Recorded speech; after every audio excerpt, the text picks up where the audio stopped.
I was bullied by my sister, ignored by my parents, and left home at 18. Years later, they contacted me for financial help for my sister. Growing up, I thought families were supposed to be sanctuaries. Mine felt more like a battlefield, with me as the unwilling soldier. My name is Emily, and this is my story. From the moment I could walk, my older sister Rachel dominated every space we shared. She was charismatic, clever, and utterly cruel. What began as playful teasing evolved into a relentless barrage of torment. She'd hide my homework, laugh when I cried, and whisper venomous insults under her breath when no one else could hear. At school, she spread rumors about me. At home, she mocked my every effort to shine. I remember one Christmas when I was 12. I spent hours making a handmade gift for my mom, a scrapbook of family photos. Rachel saw it, sneered, and said, "You think Mom cares about this crap?" Later that night, I found the scrapbook in the trash. When I confronted her, she just smirked and walked away. I tried to tell my parents, but they always had the same response. "She's just teasing, Emily. Don't take it so seriously." But it wasn't just Rachel. My parents, while not outright cruel, were distant. My dad was buried in his work, a finance executive who often traveled, and my mom seemed more interested in maintaining appearances than actually listening to her daughters. Rachel, the golden child, could do no wrong in their eyes. She was the straight-A student, the athlete, the one who made them proud.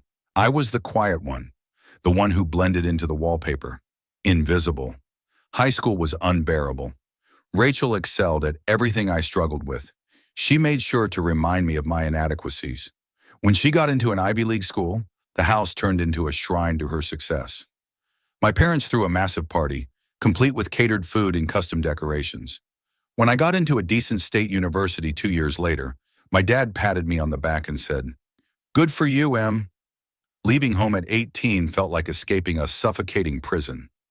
I packed my bags and moved across the country to attend college in California, as far from my small Ohio town as possible.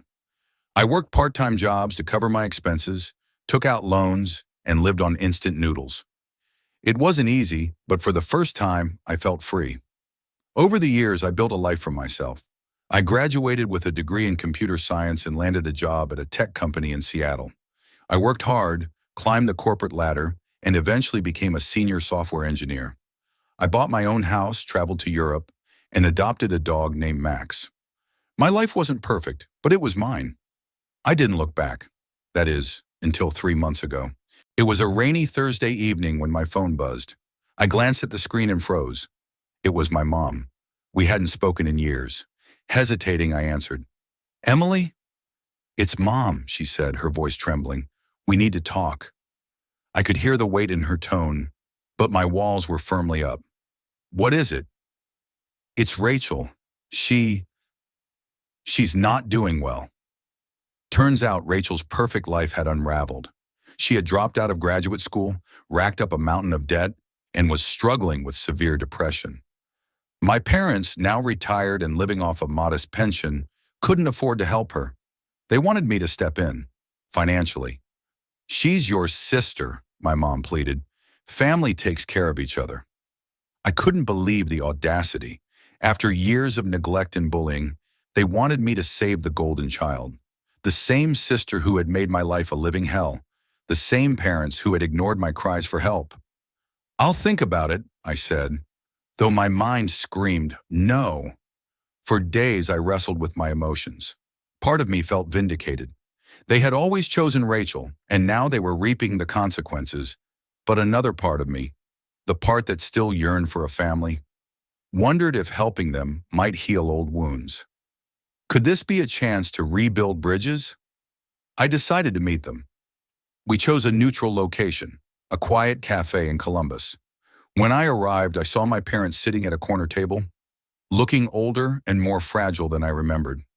Rachel was there too, her once vibrant eyes now dull and shadowed. She avoided my gaze. The conversation was tense. My parents apologized, though their words felt rehearsed.